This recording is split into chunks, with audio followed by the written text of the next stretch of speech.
Autoridades, señoras, señores, en nombre de Nueva Economía Forum les doy una vez más la bienvenida a la Tribuna Andalucía del Foro en Europa, que organiza con la colaboración y el patrocinio del Grupo Santander. Hoy tenemos la satisfacción de acoger la intervención del presidente del Parlamento andaluz, don Manuel Gracia Navarro, quien será presentado por el presidente de la Fundación Sevillana Endesa y también presidente de la Academia de las Ciencias Sociales y Medio Ambiente de Andalucía, don Antonio Pascual. La tribuna es suya.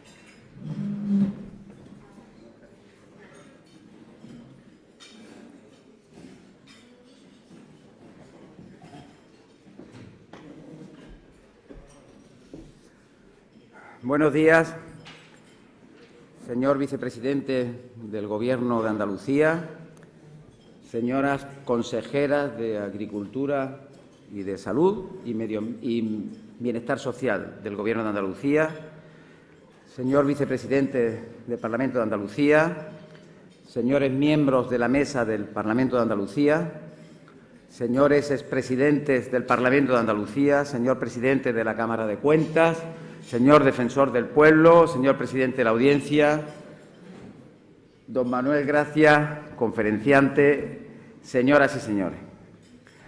Decía Carmen Posadas que hay una teoría infalible siempre que se habla de la amistad, y es saber qué se puede esperar de un buen amigo. Y yo, de nuestro conferenciante de esta mañana, siempre espero lo mejor. Por ello, entenderá la enorme satisfacción que supone para mí presentar en este prestigioso foro, Fórum Europa Tribuna para Andalucía, al presidente del Parlamento de Andalucía, a Manuel Gracia, a mi amigo Manolo. Cuando a uno le proponen presentar a un orador en un acto como este, lo primero que lógicamente se plantea es ¿qué puedo decir de su persona? Pues bien, mi duda no ha sido esa, sino todo lo contrario. ¿Qué es lo que puedo dejar de decir de las muchas cosas buenas que atesora la figura de Manuel Gracia? Buenos días, señor portavoz del Partido Socialista en el Parlamento de Andalucía. Buenos días, señor presidente de la Diputación de Sevilla. Y es que son tantas y tan buenas las cosas que se pueden decir de Manuel Gracia que el problema radica en hacer una selección obligada de sus muchos méritos, de su trayectoria personal y profesional, de su enorme personalidad. He dicho una selección obligada porque soy consciente de que mi misión como presentador no debe ser larga, porque aquí hemos venido a escuchar, no solo a oír, a Manuel Gracia.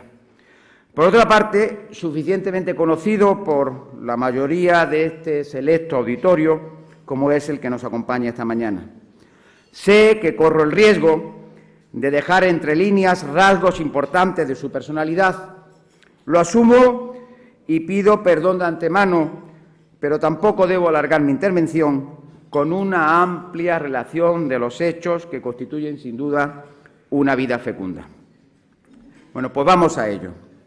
Manuel Gracia es un cordobés de Peñarroya, Pueblo Nuevo, en el que parecen darse cita los dos aspectos de su localidad natal que encarnan cada uno de los nombres que la componen. El de Peñarroya, con un profundo sabor minero, de un tiempo ido, pero siempre histórico y clásico. Y el de Pueblo Nuevo, como reclamo de modernidad y de renovación. De lo uno y de lo otro tiene Manuel Gracia. Estudia Filosofía y Letras en Madrid, en la Universidad Complutense, siendo ya desde entonces un ejemplo de demócrata convencido, respetado y reconocido por todos. Él tiene una premisa muy clara que creo viene al pelo, como diría don Juan de Mairena, recordarla estos días. Y es su frase: ante el malestar social solo cabe un tratamiento: más democracia, mejor democracia. Ahí se puede resumir su esfuerzo, su trabajo, sus ideales, su vida no solo de demócrata, sino de luchador empedernido por la democracia. Por una democracia que significa, entre otras cosas, el respeto a todas las personas y a las ideas, aunque uno no las comparta. Tras alcanzar la licenciatura, empieza a ejercer como profesor, primero en Madrid, pero pronto, lo antes que puede, vuelve a su querida tierra andaluza, enseñando lo mucho que sabe en Málaga y en Córdoba. Se doctora en Filosofía y Letras y ejerce como catedrático de instituto en Montilla y en Córdoba, capital, y posteriormente sus enseñanzas se extienden a la Universidad de Córdoba en la Escuela de Magisterio. Su formación universitaria y su ejercicio de la docencia no le van a apartar de su gran vocación, el servicio a los demás a través de la política. Ingresa en el Partido Socialista Obrero Español en el año 1975, casi 40 años, Manuel, de militancia. Fue secretario general y presidente de la Federación de Trabajadores de Enseñanza, de la UGT, senador por la provincia de Córdoba en las Cortes Constituyentes desde 1977 y diputado en el Congreso desde 1979 hasta el 82, donde ejerció como portavoz del Grupo Socialista en la Comisión de Educación. En el emblemático año para los andaluces de 1982, donde tenemos nuestro primer gobierno autonómico, con las elecciones de mayo del 82, es elegido diputado por Córdoba en el Parlamento andaluz y desde entonces el Parlamento es su otra casa. Los presidentes de nuestra comunidad autónoma se fijan en él. El primer presidente de la autonomía, Rafael Escuredo, en el año 82 y posteriormente Rodríguez de la Borbolla en el año 84, confían en él para nombrarlo consejero de Educación. Es en este periodo donde tuve la oportunidad de conocer y trabajar con Manuel Gracia, cuando confió en mí para llevar adelante, para ocupar el cargo de director general de Universidades e Investigación de la Junta de Andalucía. En 1986, él pasa a la Consejería de Presidencia, yo a la de Educación, y desde el 88 hasta el 90 es titular de la Consejería de Gobernación. Pueden suponer la experiencia acumulada del orador de hoy, lo que sabe de política, de un gobierno cuando ha estado en las carteras de Educación, de Gobernación y de Presidencia. Entre el año 1990 y el 94 es designado senador por nuestra comunidad autónoma.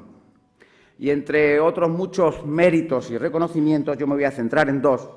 Posee la orden, pertenece a la Orden del Mérito Constitucional de España y la Orden de las Palmas Académicas de la República Francesa.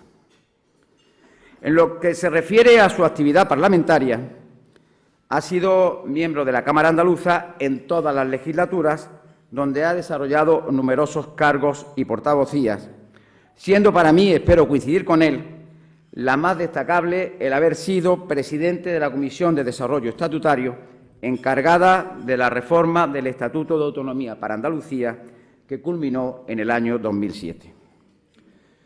Por ello, Manuel Gracia ha tenido la oportunidad de ofrecer su punto de vista, de dedicar su esfuerzo a la defensa de las libertades y los derechos humanos desde casi el principio de la democracia, lo que podríamos resumir en dos palabras que a él tanto le gustan: educación e igualdad, pues siempre ha estado volcado en el fomento de la educación en Andalucía y en la lucha por alcanzar la igualdad de oportunidades para todas las personas. Todos saben que Manuel Gracia es desde el año 2012, desde abril del 2012, presidente de la Cámara Andaluza en su 9ª legislatura, y es aquí, en este periodo, donde vienen aflorando constantemente sus cualidades políticas humanas, porque las unas y las otras están hermanadas en su personalidad, en la singular personalidad de este hombre de la política, de este servidor público de talante abierto y dialogante. Buen árbitro en la Cámara, con lo difícil que es arbitrar en este terreno, más difícil que arbitrar en el Villamarín, o pónganle ustedes el nombre al estadio que quieran, porque sabe respetar y hacerse respetar como reconocen los portavoces de todos los grupos políticos.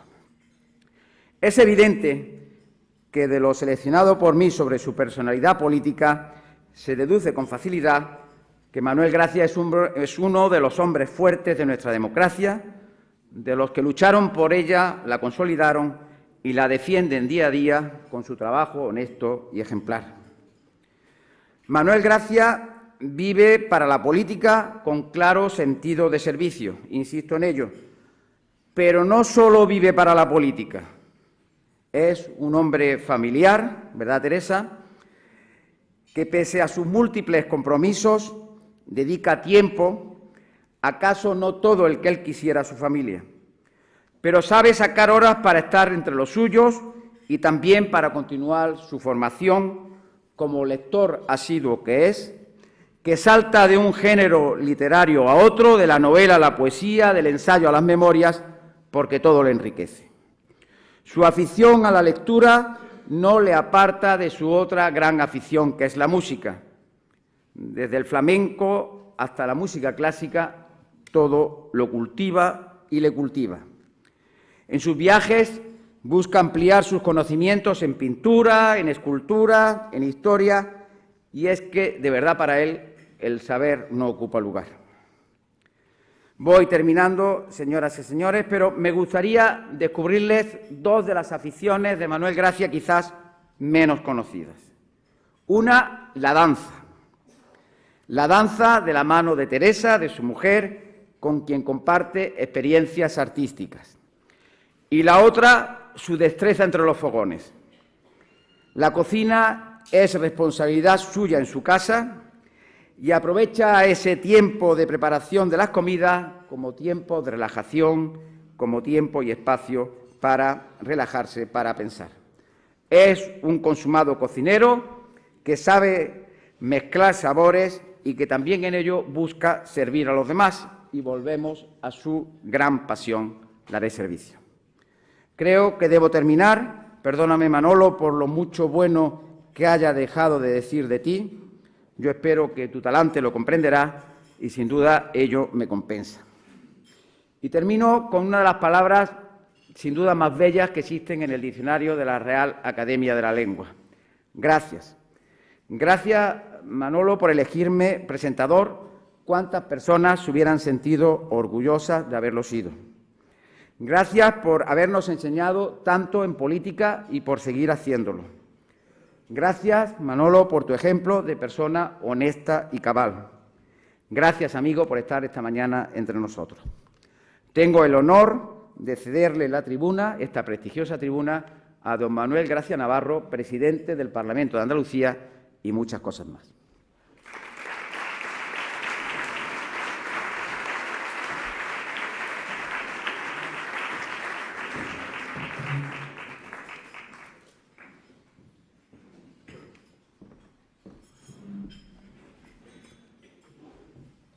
Buenos días.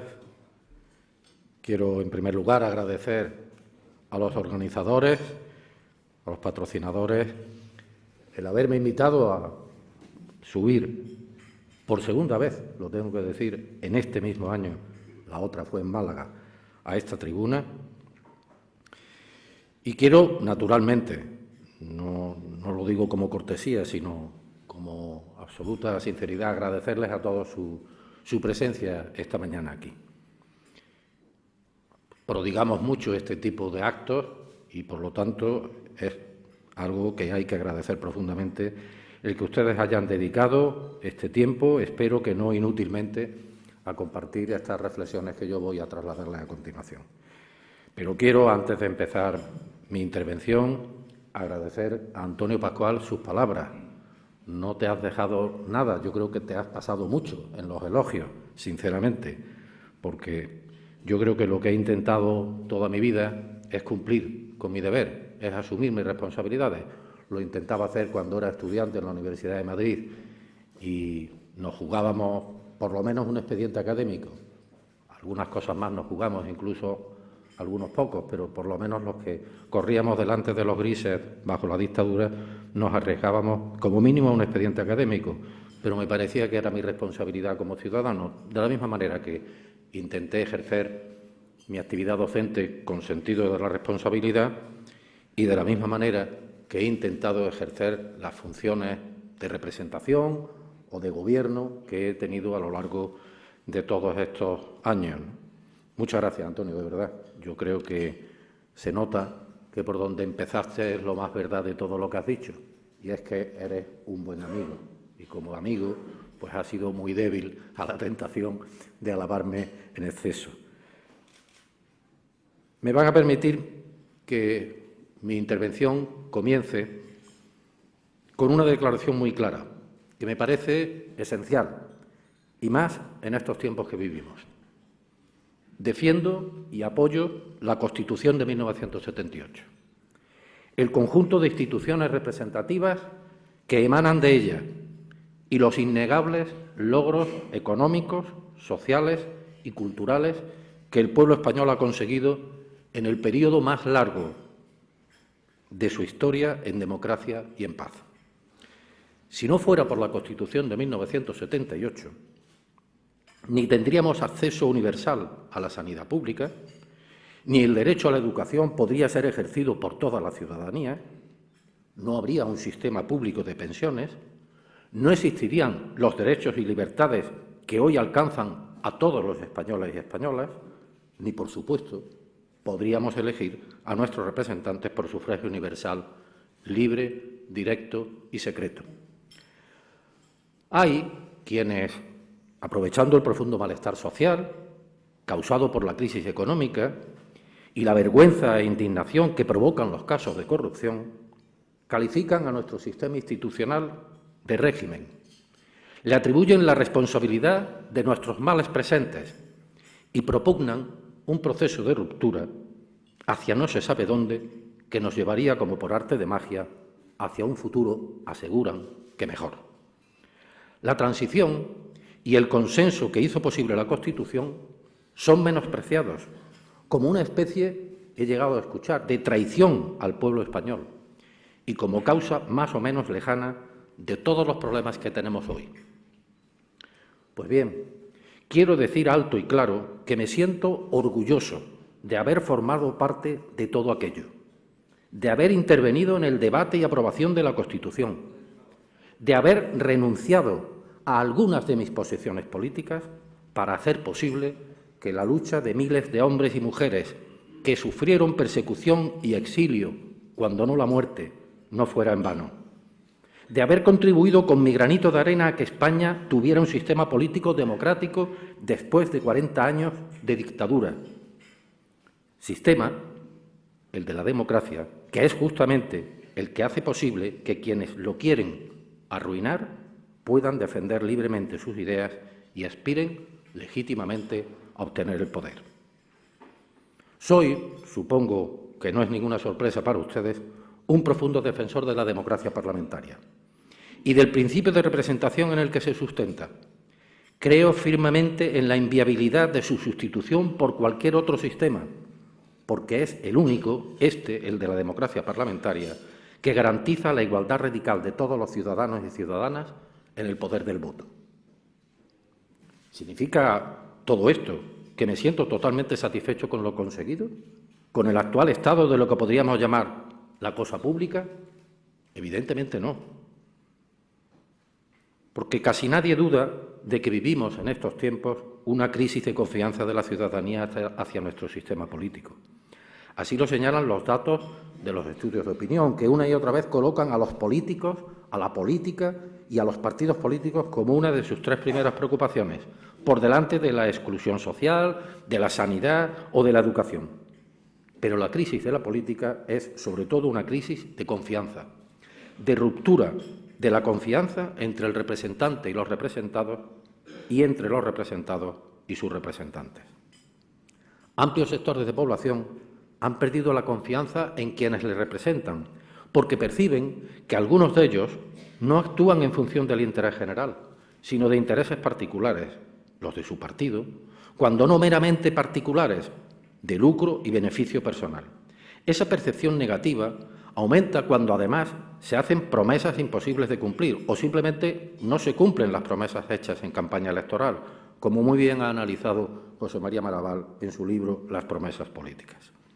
Sin duda, la crisis económica que venimos sufriendo desde hace 7 años tiene también mucho que ver con el agravamiento de esa crisis de confianza. Los ciudadanos no entienden cómo la política no ha podido impedir el sufrimiento que la codicia irresponsable del poder económico les está produciendo a muchos de ellos en esta crisis. En la medida en que la economía y el afán de beneficio de los mercados se imponen a la generación del bien común y a la necesaria función redistributiva de las políticas públicas para hacer posible la cohesión social, la desconfianza aumenta. A mi juicio, vivimos unos tiempos dominados por una ideología ultraliberal difusa que propugna el individualismo por encima de los deberes hacia la colectividad y que abandona a su suerte a amplios sectores de población. Una ideología, en suma, que impregna también la actitud cotidiana de amplios sectores ciudadanos y que acaba minando la base misma de la acción política, que no es otra que el equilibrio entre lo individual y lo común.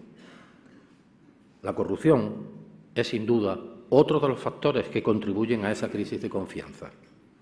Comparto plenamente la insistencia de la presidenta de la Junta de Andalucía en que la ciudadanía quiere hechos y no declaraciones. Por eso, les quiero trasladar desde el principio algunas reflexiones que escuché recientemente en la Asamblea de la Conferencia de Presidentes de Parlamentos con competencias legislativas de la Unión Europea al director general de la Oficina Europea Antifraude, el italiano Giovanni Kessler. Decía el director de la OLAF que la clave de la lucha contra la corrupción y el fraude está en diseñar más bien procedimientos en la fase de prevención y de detección que acudir simplemente a la fase de sanción. Y decía que había que hacerlo estableciendo reglas claras y transparentes para todos los operadores, para lo que podía ser útil fijar precios estandarizados en los suministros y en las obras. El uso intensivo, decía, de las TIC nos permitiría comparar precios y parámetros temporales en las inversiones, en las adjudicaciones públicas, lo que haría posible el establecimiento de mecanismos de alerta de riesgo de corrupción, como podría ser, por ejemplo, la utilización de forma reiterada de procedimientos no abiertos de contratación con una misma empresa. Una mejoría de estos procedimientos, decía, haría menos necesaria y más fácil la fase de sanción. Son propuestas concretas que me parecen dignas de consideración. El Parlamento es la institución clave en el sistema de democracia representativa, que es el nuestro. En él se expresa el pluralismo de la sociedad, las diferentes visiones de la realidad y las distintas propuestas para su mejora. Ese pluralismo implica diferencias y contradicciones que solo pueden ser resueltas democráticamente por la regla de la mayoría y la libre expresión de las minorías. Los partidos políticos son el medio, el vehículo para que la sociedad lleve al Parlamento ese pluralismo social y, por lo tanto, son piezas esenciales de ese sistema. Finalmente, el instrumento que cada individuo, cada ciudadano o ciudadana tiene para traducir en representación colectiva su voluntad individual es el voto, el sufragio universal, libre, directo y secreto. Me lo van a escuchar decir muchas veces. El voto, la democracia representativa, solo puede existir si existe el voto que sea universal, libre, directo y secreto. Estos son los elementos que definen un sistema de democracia parlamentaria, pero sin duda alguna no son los únicos actores en presencia.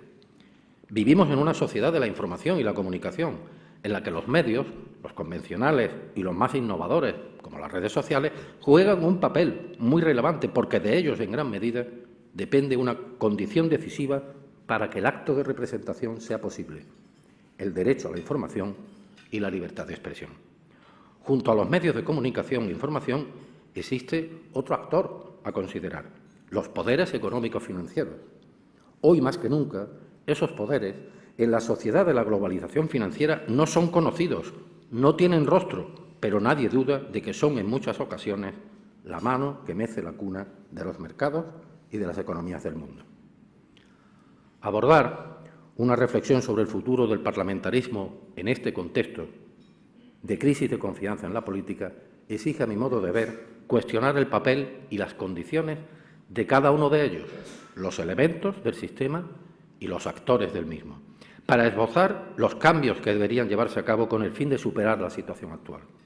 Deberemos, en suma, preguntarnos qué Parlamento queremos, qué partidos políticos queremos, qué régimen electoral queremos, qué papel deben jugar los medios de comunicación e información, qué regulación debe tener, si es que deben tener alguna, los poderes económicos financieros. Muchas preguntas y muy importantes, casi nada. Comparto plenamente la reflexión del recientemente designado, le digo recientemente porque fue en este año, hijo predilecto de Andalucía y Premio Nacional de Ensayo, el profesor Muñoz Machado, en su magnífico libro Informe sobre España, que decía: sostener actualmente que el funcionamiento del Estado es correcto y que no resulta necesaria ninguna reforma, es decir, aferrarse a un inmovilismo absoluto, resulta irresponsable.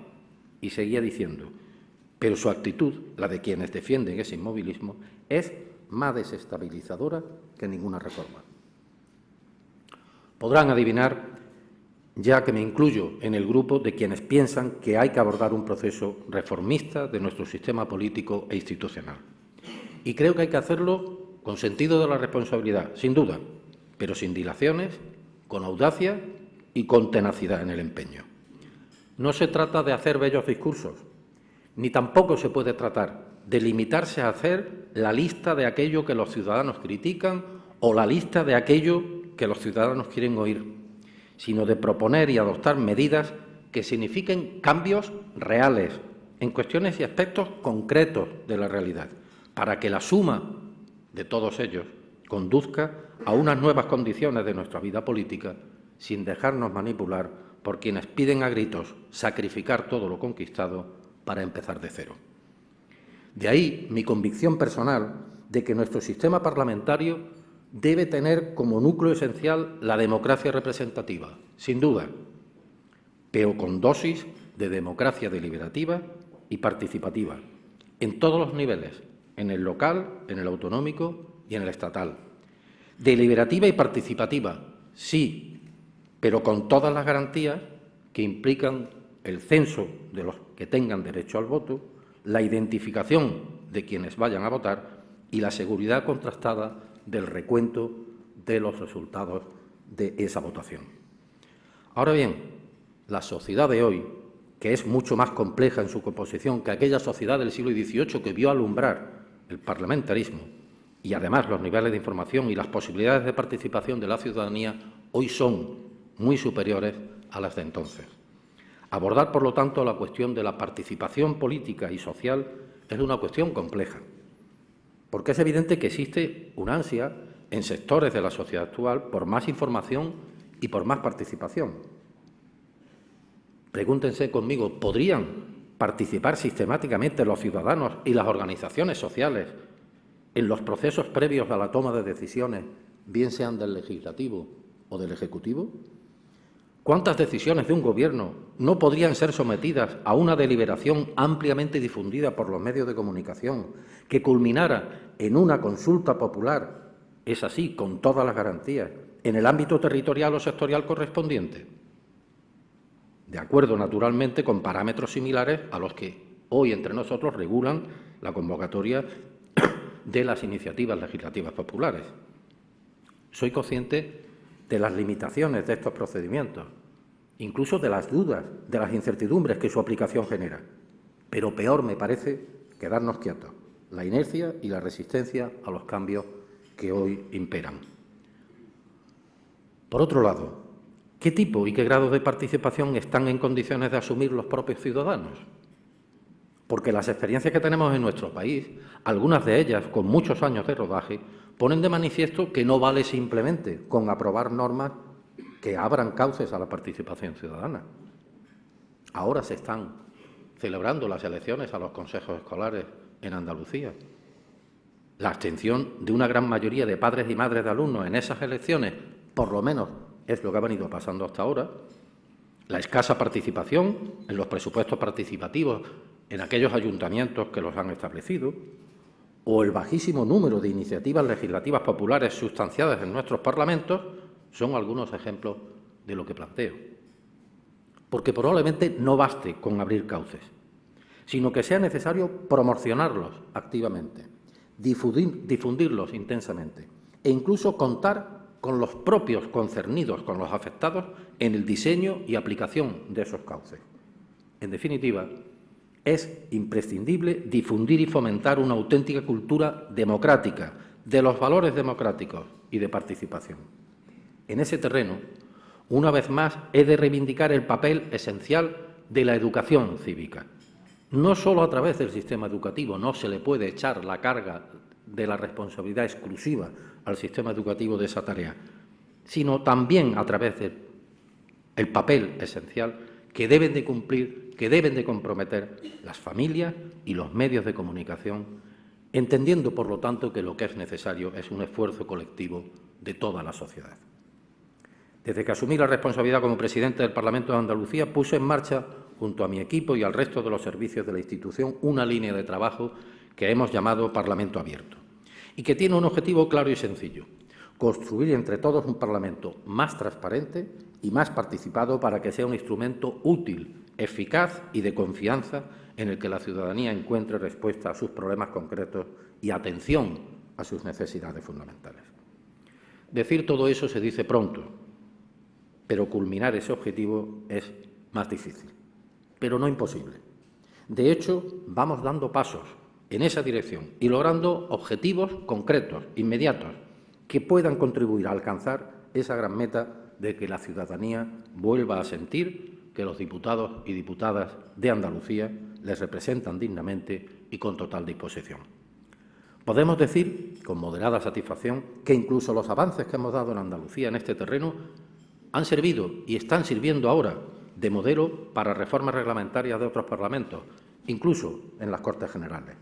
Pero también conviene decir que en ese esfuerzo es imprescindible no olvidar que la transparencia no es solo un fin en sí mismo, sino un medio para recuperar la confianza y para incentivar la participación. Lo dicho con una pregunta: ¿qué es más útil para la participación ciudadana y, por tanto, más merecedor de la atención de los medios? ¿La publicación de los datos tributarios de los diputados o la de sus agendas institucional y política? Si la transparencia solo sirve para alimentar el morbo y el chismorreo sobre los políticos, sin respeto alguno a su vida privada, flaco servicio se le estará haciendo a la democracia. En la línea de Parlamento Abierto que he citado, se enmarca el aprovechamiento de las nuevas tecnologías con perfiles oficiales del Parlamento en las redes sociales de Twitter, Facebook y YouTube, con vías de contacto con los diputados a través de blogs, la página web, correo electrónico, retransmisiones en directo de las sesiones del Parlamento por streaming, espacios específicos de difusión de la labor parlamentaria en los medios públicos de comunicación y otros recursos. Con esa misma idea de incrementar la participación y la transparencia, propuse a los grupos parlamentarios hace algo más de un año reformar el reglamento para hacer posible más transparencia y más participación mediante una serie de medidas, entre otras, como la presentación de enmiendas a los proyectos legislativos por las organizaciones sociales y los ciudadanos o la publicación en la web de la agenda de los diputados y diputadas, como digo, entre otras medidas.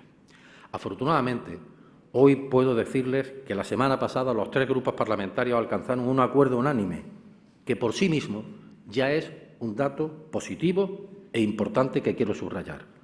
Un acuerdo por unanimidad en nuestro Parlamento sobre las reglas del juego es, sin duda, un servicio claro a los ciudadanos. De lo que se trata es de impulsar una cultura de rendición de cuentas ante la ciudadanía. La transparencia es imprescindible para la participación y la participación genera una dinámica política distinta que conduce a una mayor autoexigencia de los representantes ante los representados. Como consecuencia de todo ello, puedo anunciarles que pondremos en marcha progresivamente a lo largo del mes de diciembre el portal de transparencia del Parlamento de Andalucía. El ejercicio de la política debe de estar presidido por la ejemplaridad y la decencia, como diría nuestro mucho más reciente todavía Premio Nacional de las Letras, el profesor Emilio Lledó. ¿Cómo se explica que mientras los medios de comunicación y la opinión pública ensalzan y valoran la dedicación desinteresada de las personas que prestan parte de su tiempo a actividades de voluntariado, por ejemplo, no se le dé el mismo tratamiento a las decenas de miles de mujeres y hombres que ejercen sus tareas políticas sin ninguna compensación económica, con sacrificio de sus familias o de su propia promoción personal y profesional en nuestros miles de ayuntamientos de toda España.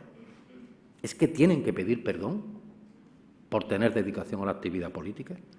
¿Cómo se puede mantener que esas personas pertenecen a una suerte de casta privilegiada, mientras que los, eso sí, auténticamente privilegiados, gracias a los ingentes beneficios obtenidos a costa de la especulación o por su habilidad para la ingeniería fiscal, gozan de una consideración social elevada? Lo quiero afirmar bien alto y bien claro. La inmensa mayoría de las personas que se dedican a la política son honradas, y ellos, y no quienes les ignoran o les desprecian, son quienes mantienen viva la dignidad de la política a pesar de todo. Los partidos políticos son el medio a través del cual se hace posible el principio de la representación.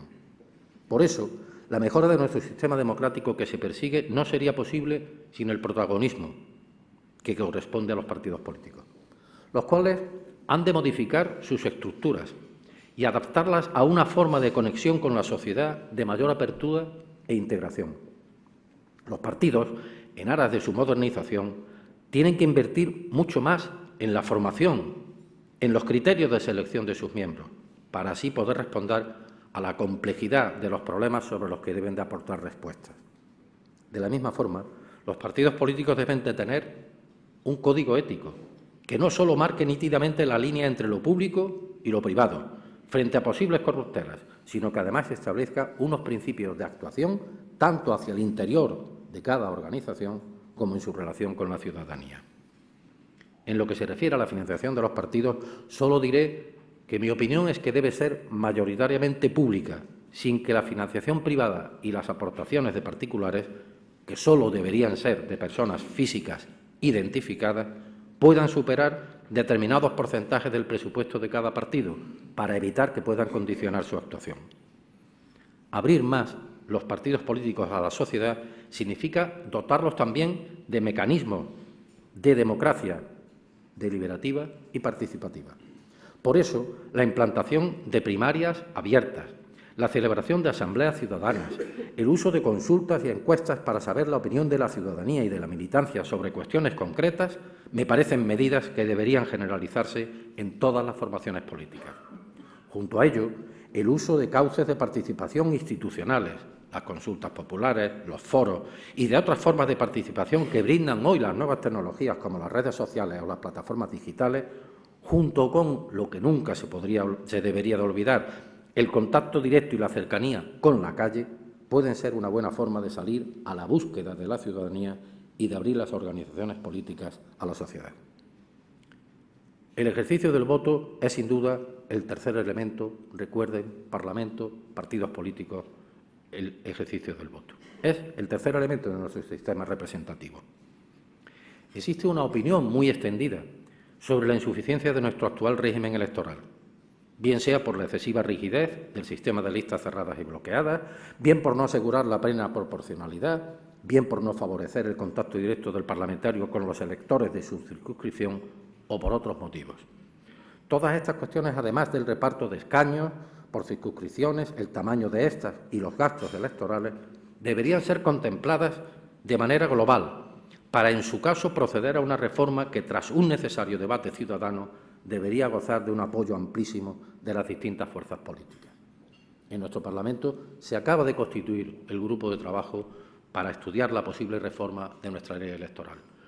Lo que yo estoy planteando, naturalmente, trasciende con mucho las posibilidades del marco de competencias de nuestro Parlamento, pero creo que es un camino, una senda interesante la que se abre con lo que aporte ese grupo de trabajo en nuestro Parlamento a las cuestiones de fondo que les he planteado.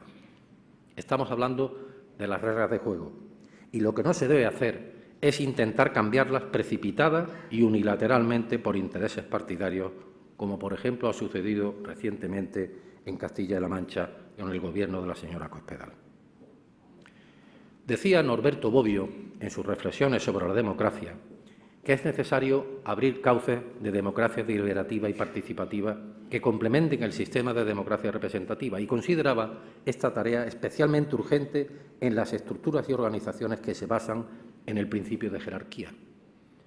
Si nuestro sistema cambia solamente en el ámbito de la política institucional, es decir, de los poderes del Estado y de sus elementos, pero dejamos al margen de tales cambios esos otros poderes efectivos que actúan sobre la política, pero que no están sometidos a ningún veredicto de la ciudadanía, estaremos haciendo aún más frágil y más desequilibrado su funcionamiento.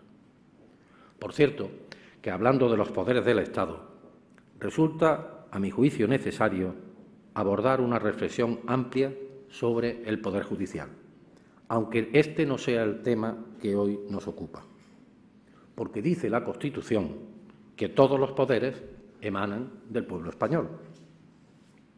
¿De verdad estamos convencidos de que nuestro actual modelo de Poder Judicial, de su gobierno, del acceso a la condición del mismo, aprobar unas oposiciones, son la mejor garantía de la obligada vinculación de ese poder con la soberanía popular?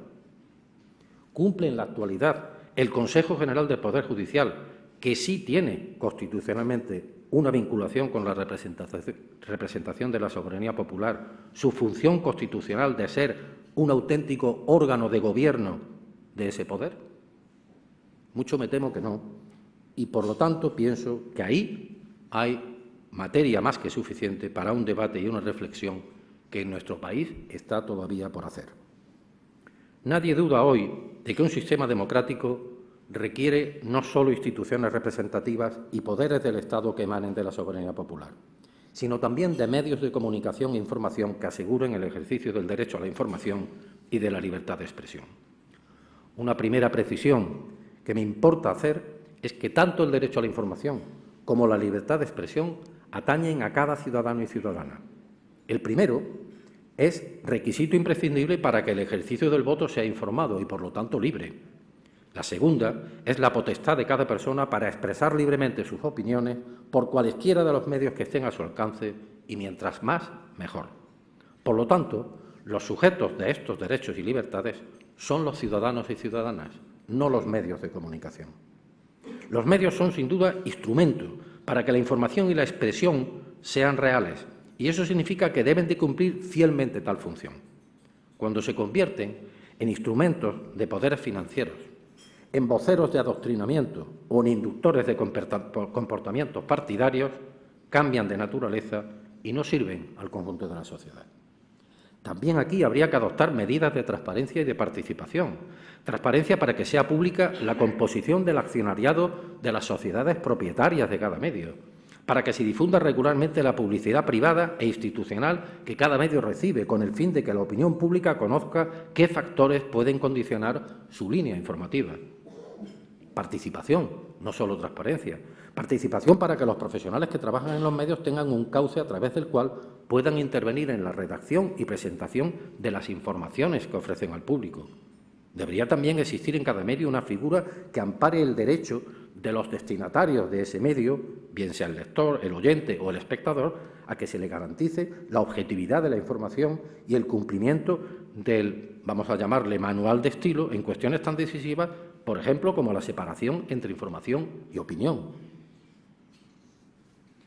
Vivimos en una economía social de mercado.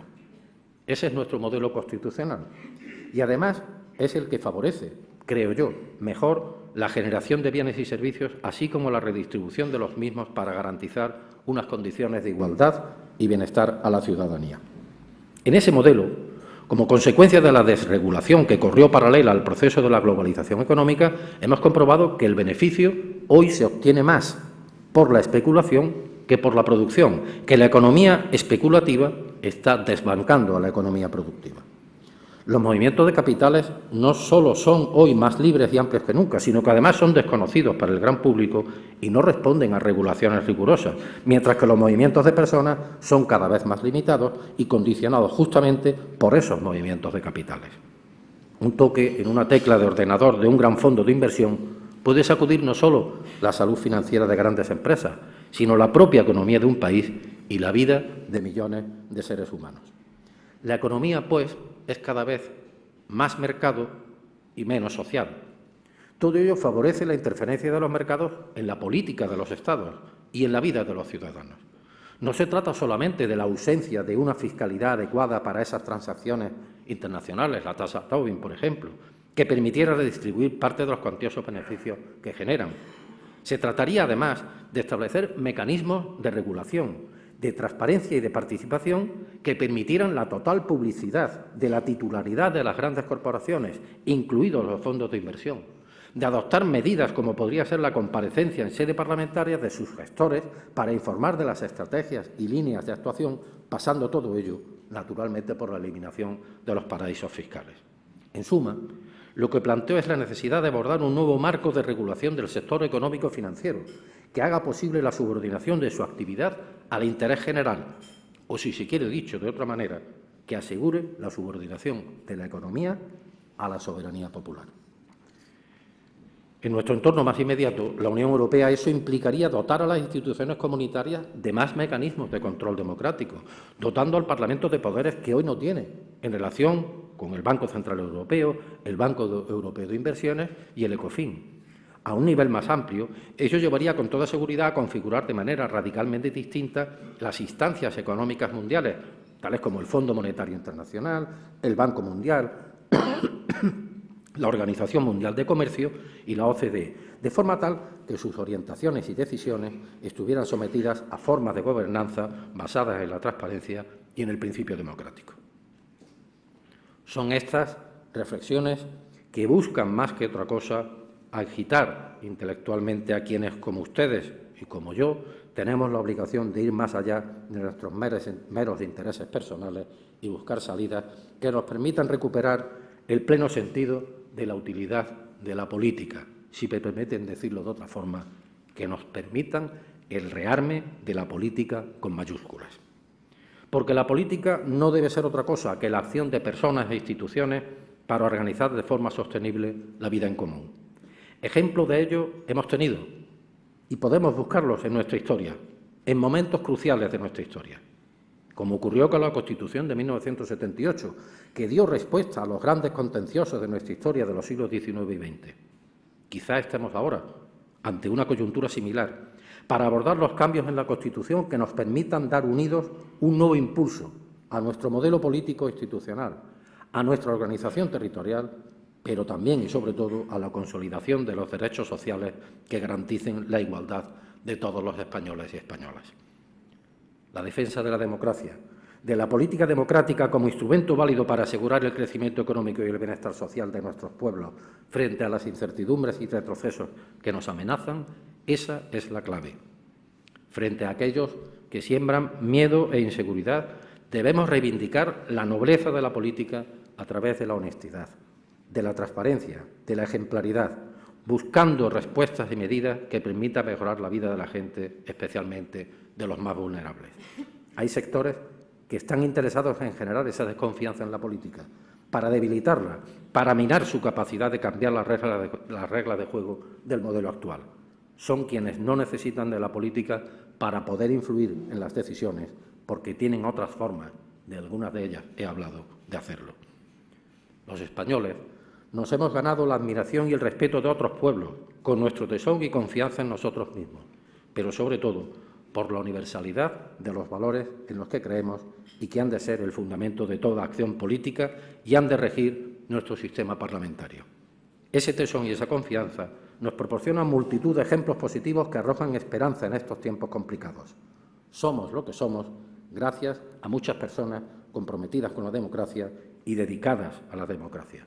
Perseveremos por ese camino, porque, en definitiva, lo que necesitamos, lo que hace falta, es un impulso de toda la sociedad en pro de una mayor transparencia, de una auténtica participación y, además, de ejemplaridad en la vida pública, para recuperar la confianza en la política y en las instituciones, porque solo con ellas y con la ciudadanía activamente comprometida se podrá cambiar el rumbo actual para continuar haciendo posible un nuevo modelo de bienestar para el ser humano en el futuro.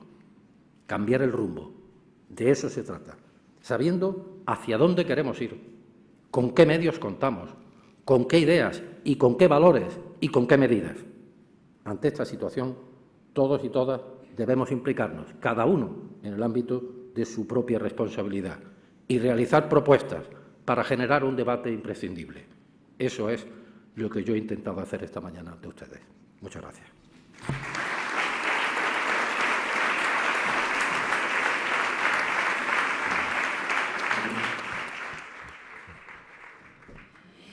Muchísimas gracias. Presidente, tiene un montón de tarea por delante, por lo que acabamos de ver. Indudablemente, la que está realizando en estos momentos con esa reforma del reglamento y otros muchos asuntos y un análisis amplio de lo que, a su criterio, bueno, pues hay que cambiar. ¿Tantas cosas?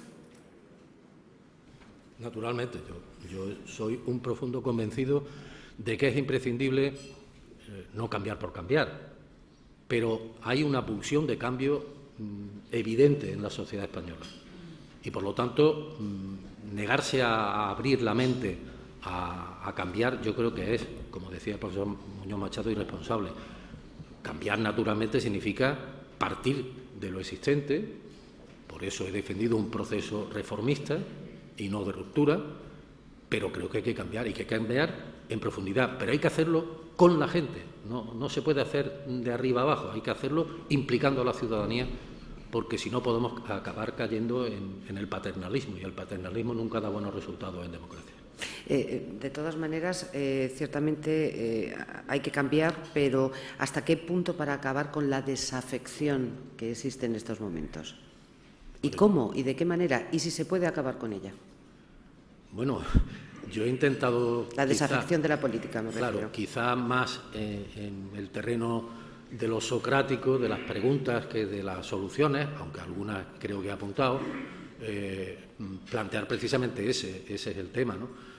La desafección, ¿se puede superar? Yo estoy convencido de que se puede superar, pero desde luego no se va a superar a base de hacer planteamientos, digamos, evanescentes que no conduzcan a realmente actuaciones concretas. Yo creo, mi insistencia en que cada uno en su ámbito tiene que asumir su responsabilidad. Y no hablo solo de lo público, hablo de la ciudadanía. Por eso he insistido en el concepto de cultura democrática y de una movilización cívica, porque es que vivimos en una sociedad en la que si asumimos cada uno nuestra responsabilidad, eso probablemente conduzca, eso no va a ser cuestión de un día, ni de una semana, ni probablemente de un año. Es un proceso más largo.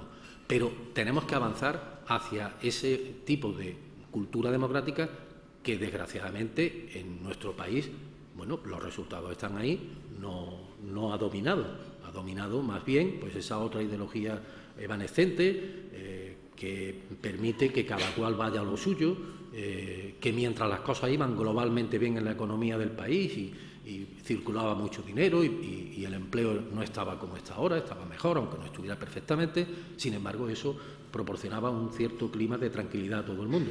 Cuando entra en cuestión todo eso es porque la situación de crisis y el alejamiento de la política institucional hacia los ciudadanos, las dos cosas unidas, pues han producido una desafección. ¿Cómo se puede resolver? Sin duda, abordando medidas para resolver la crisis. De eso prácticamente no he querido hablar hoy porque me parecía que era otro tema distinto, pero en el ámbito político institucional hay que cambiar, y para favorecer precisamente esa obligación de cercanía, de transparencia, de rendición de cuentas, porque al final los ciudadanos lo que quieren también es que los responsables públicos rindamos cuentas ante ellos, y eso no se puede limitar a votar cada 4 años. Le voy a pedir que se acerque un poquito más el micrófono y además que aproxime este, por si acaso, porque... ¿Ahora? Ahora, yo creo que ahora se oye muchísimo mejor. Vale, sí. Vale. Precisamente doña Trinidad Núñez, de la Universidad de Sevilla, le hace una pregunta. Dice si puede considerarse como punto débil del Parlamento que esté conformado por personas que llevan más de 20 años de servicio y de representación. No creo. Yo creo que el tiempo, claro, seguramente dirán, ¿el qué va a decir? Que lleva los años que lleva. Yo no creo que la responsabilidad parlamentaria tenga que estar limitada. Es posible que sea razonable la limitación de mandatos en órganos ejecutivos, porque es distinto. Es que yo creo que hay una cierta confusión de planos.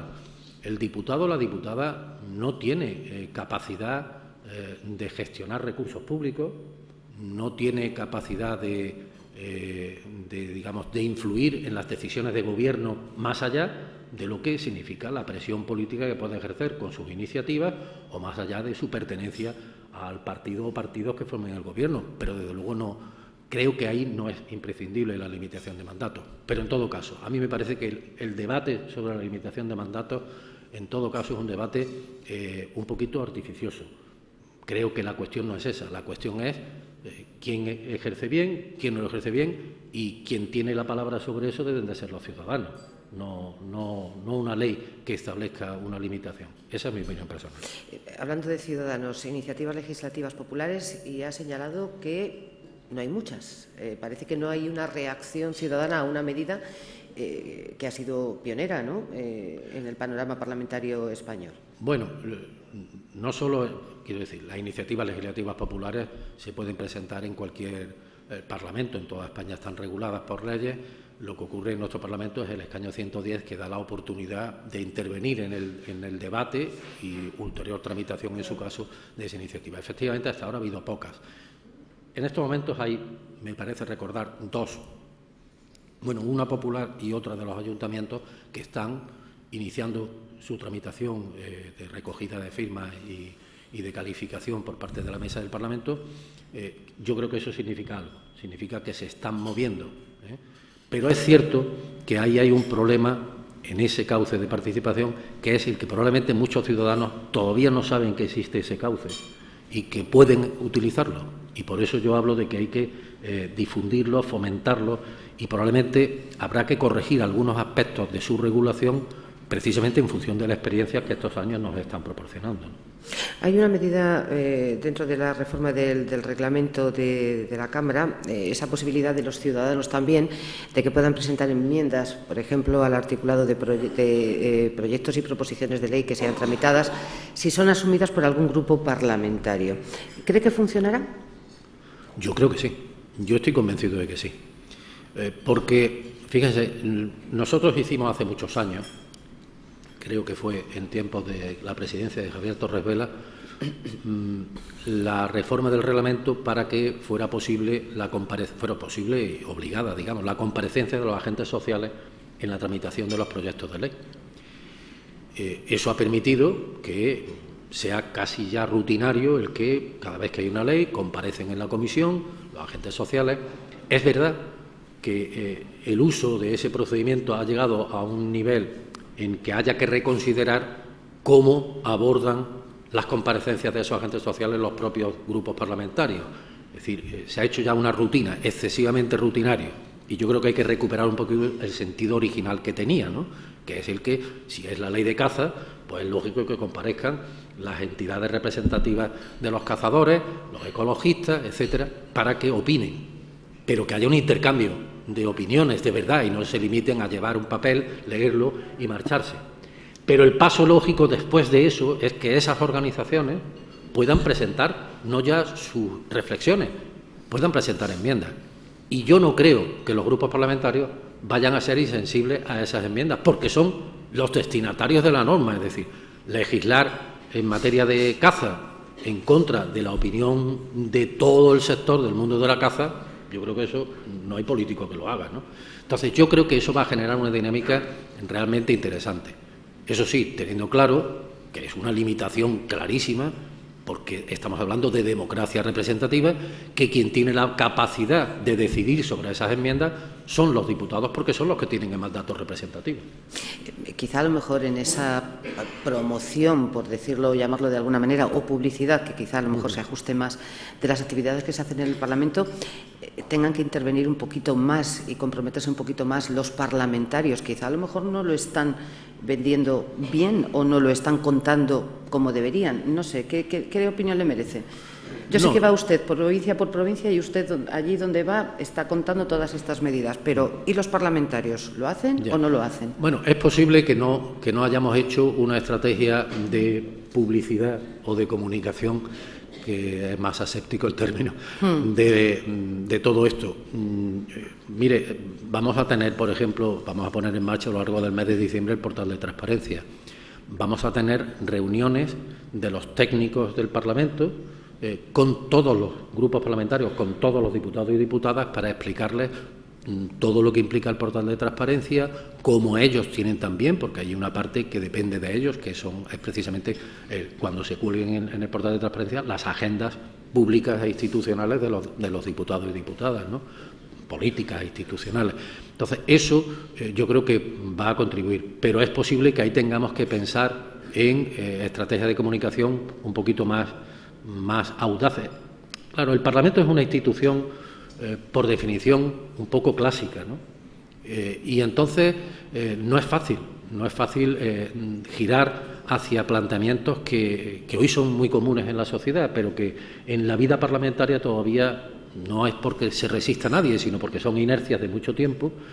Hay que ir abriéndolas, ¿no? Pero yo creo que sí, que ahí hay un déficit que debemos de cubrir. ¿Y qué receptividad tienen las medidas, como por ejemplo, sobre todo esas medidas de transparencia relativas a agenda, actividad, tributación, etcétera, a la que se van a someter los parlamentarios? ¿Ha sido bien acogida? ¿Han sido bien acogidas estas medidas? Bueno, las medidas han sido decididas por los grupos parlamentarios. Quiero decir que son los grupos parlamentarios, es decir, los diputados. ¿Pero hay un convencimiento de que es necesario? Yo creo que sí.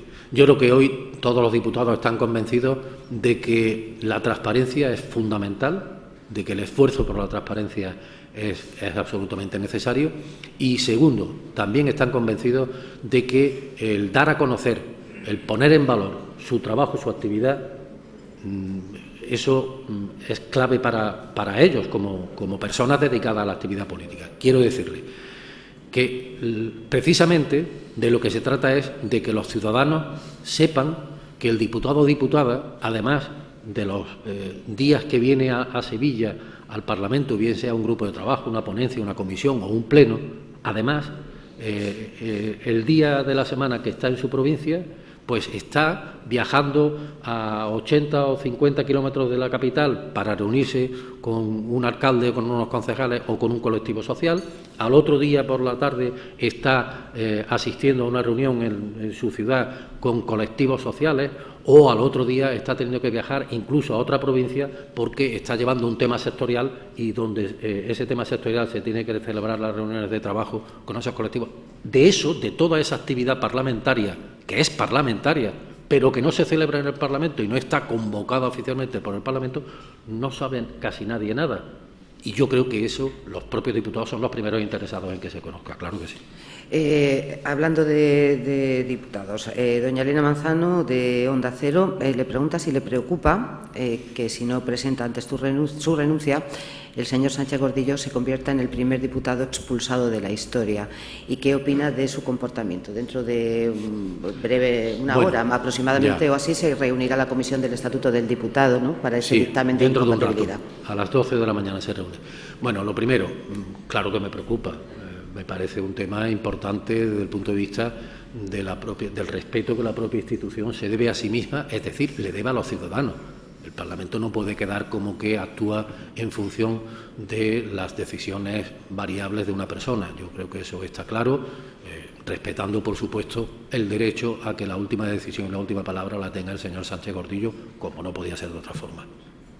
Pero yo ahí lo que me ha importado es preservar, como digo, la dignidad de la institución. O sea, yo creo que el señor Sánchez Gordillo debería de tomar una opción, igual la ha tomado a estas horas. Quiero decir que me consta que esta mañana estaba a primera hora en el Parlamento y, por lo tanto, igual se ha producido la renuncia o al acta de diputado o la comunicación de que vuelve a convocar el pleno de la corporación local, lo que sea. A mí no me gustaría que se llegara a la situación que contempla el reglamento de que el Pleno del Parlamento en sesión secreta lo declarara incompatible. Claro que no. Eso yo creo que no le gusta. Aquí hay dos de mis predecesores que seguro que no les hubiera gustado que en su mandato se hubieran visto obligados a presidir un pleno de esas características, ¿no?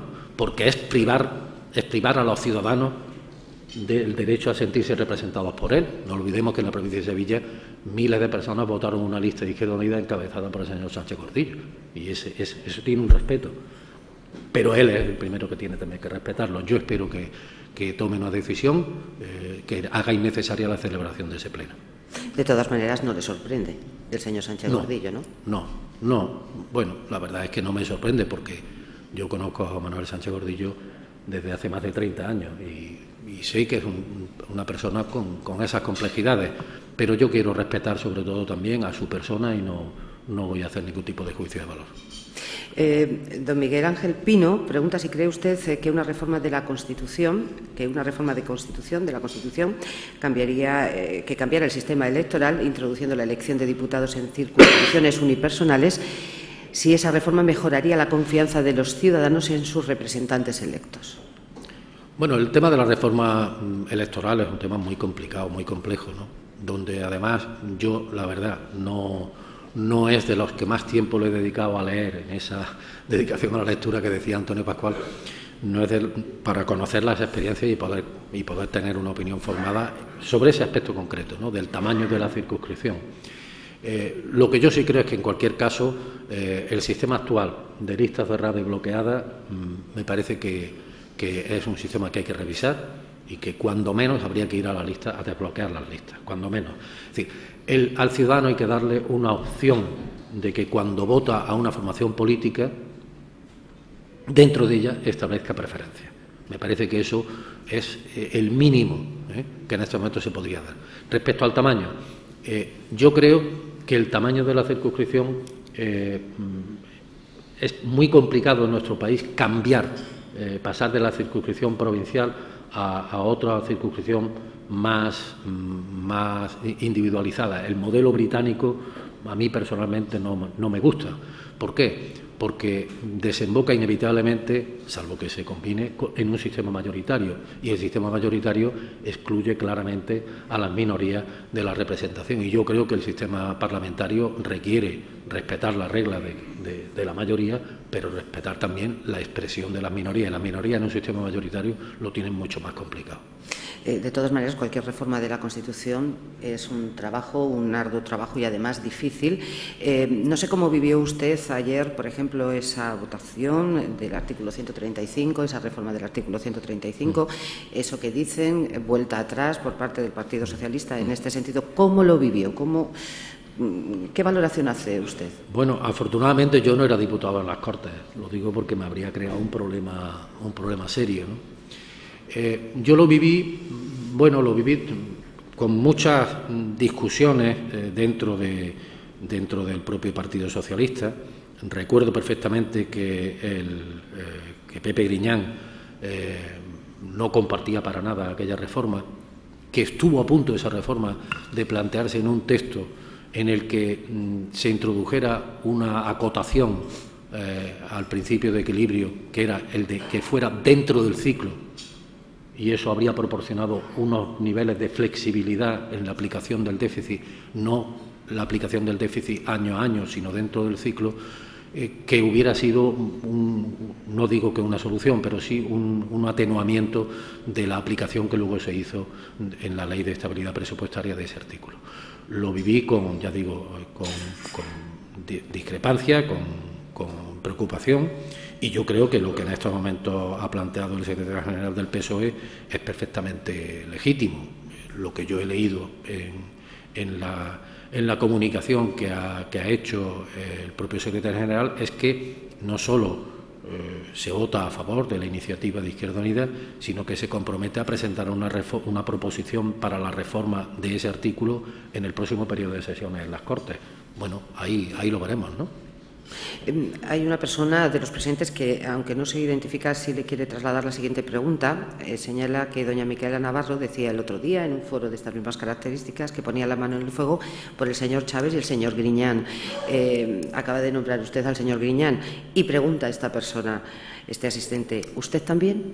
Yo tengo absoluta seguridad de que tanto Manuel Chávez como Pepe Griñán son personas absolutamente decentes y honradas. Absoluta. Hay una cuestión que también se plantean y ponen encima de la mesa, y es, y vuelven a hablar otra vez y reiterar la situación actual de desconfianza en la clase política, que ha provocado que los ciudadanos, dice este asistente o esta asistente, seamos más críticos y exigentes con nuestros representantes. En este contexto, ¿cree que la solución del problema catalán podría afectar negativamente a Andalucía?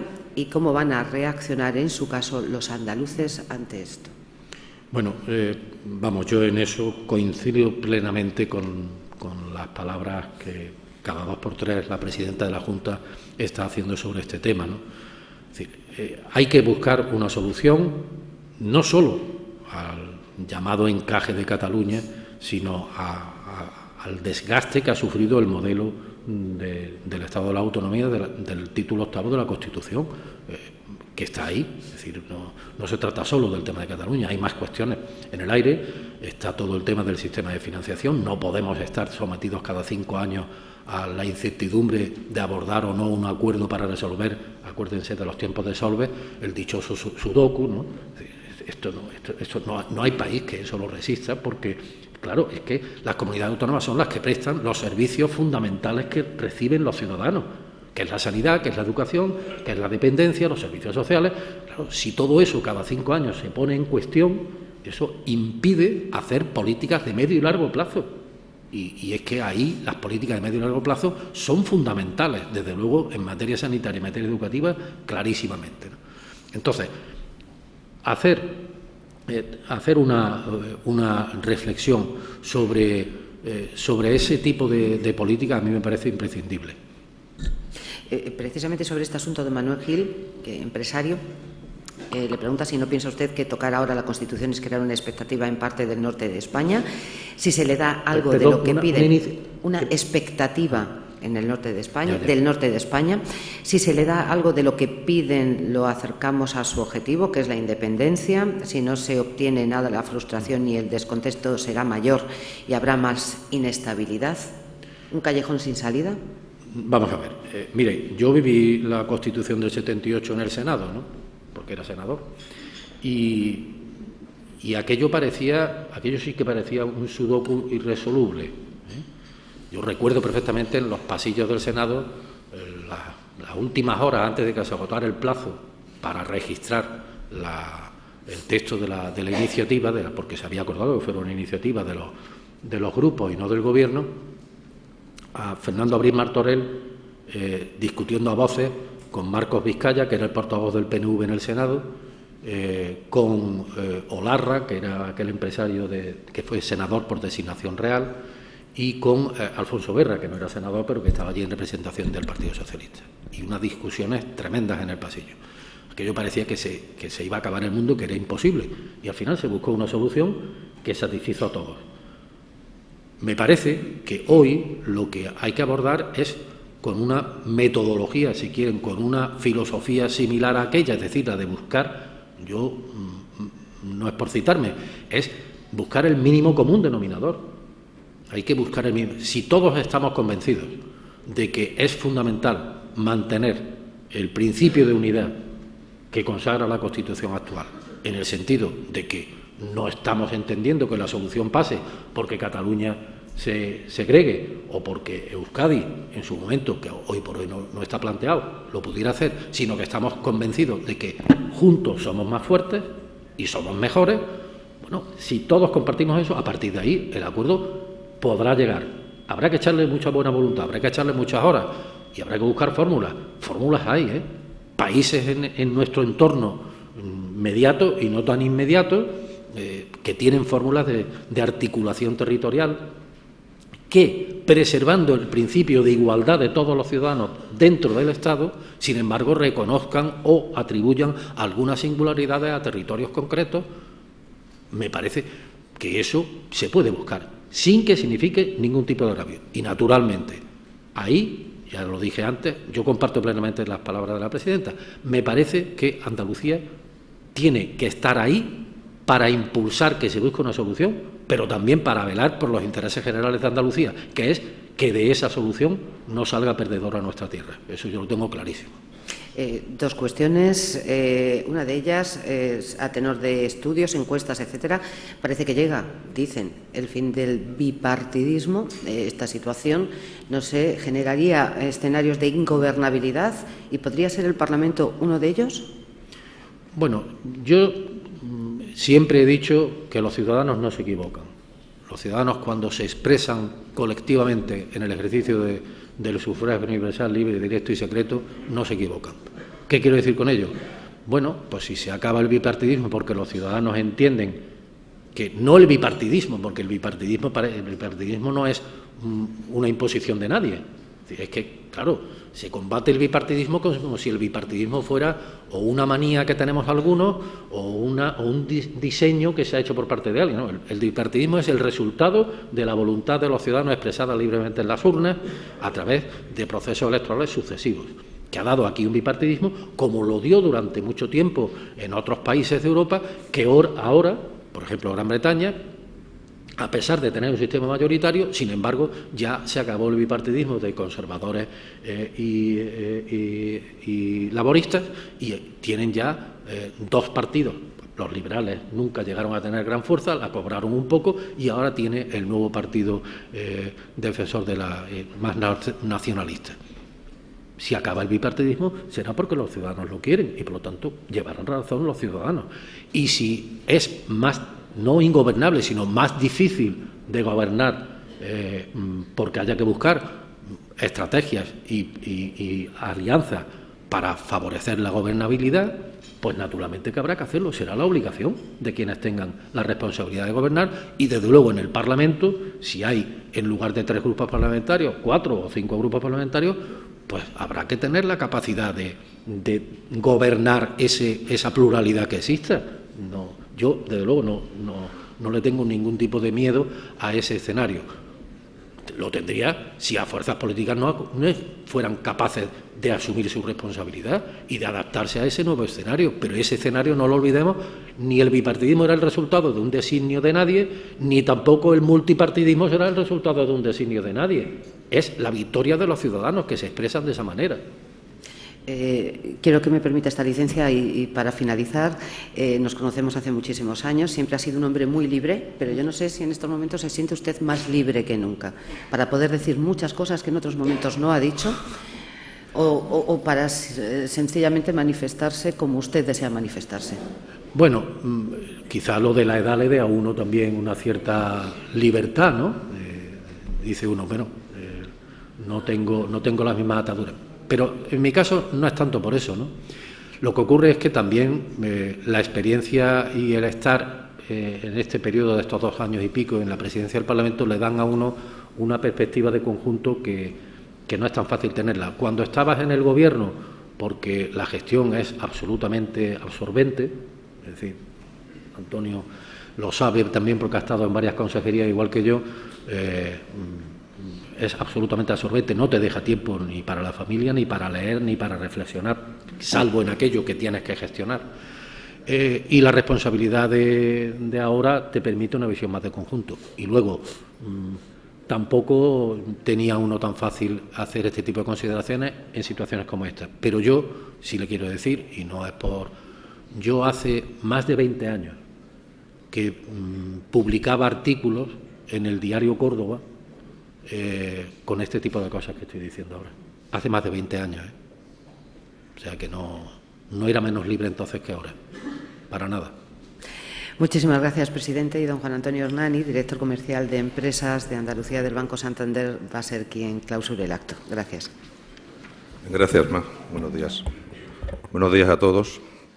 En primer lugar, muchas gracias a don Manuel, nuestro presidente del Parlamento andaluz, por compartir con nosotros su visión sobre la situación política actual y, sobre todo, pues su reflexión que me ha impactado bastante, ¿no? La necesidad de reactivar la confianza y la participación de los ciudadanos.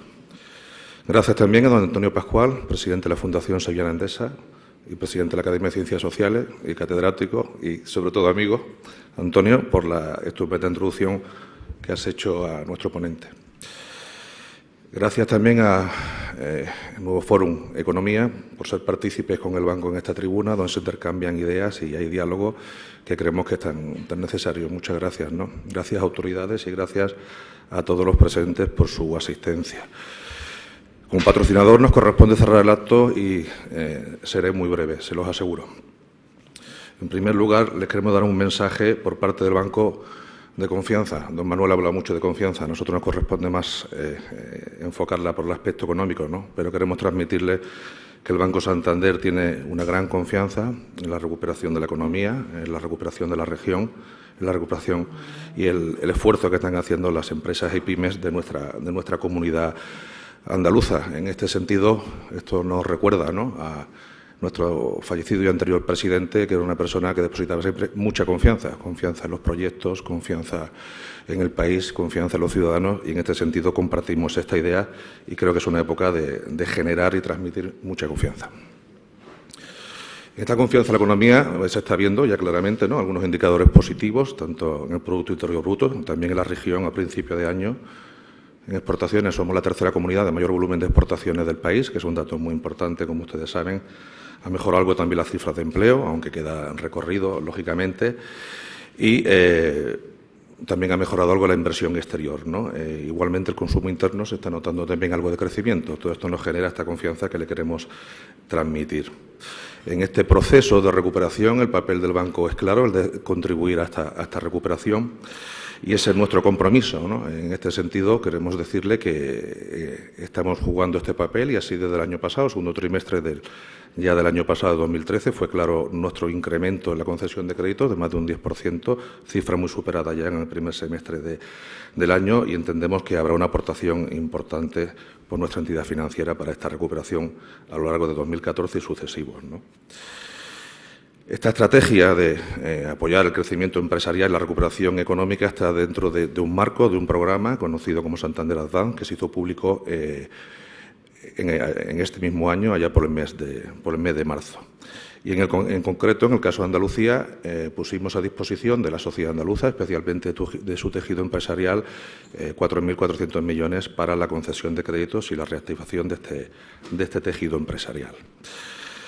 También se ofrecieron una serie de herramientas en este programa, además de las facilidades financieras para ayudar a las empresas, y en este sentido el programa de formación, en el cual hemos colaborado con la Junta de Andalucía para sufragar 1.000 becas de experiencias profesionales en empresas, que ha sido un éxito. También tenemos cerca de 1.000 en acuerdo con las universidades andaluzas, de becas también para universitarios. Igualmente se está impulsando el tema de conectividad y hemos puesto a disposición de las empresas del país y de la región por los portales más avanzados ahora mismo de información sobre todo este tema, como son el de Santander Advance, que les he comunicado, o en comercio exterior santandertrade.com.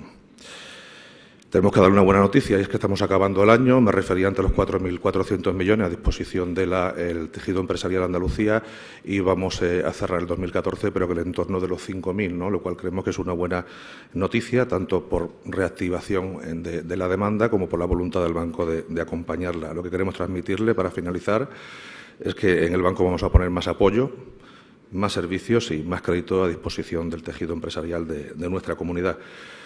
Gracias a todos por confiar en Santander como socio en esta aventura. Gracias a los empresarios por vuestro compromiso y apuesta de futuro, y sobre todo muchas gracias a todos ustedes por su presencia.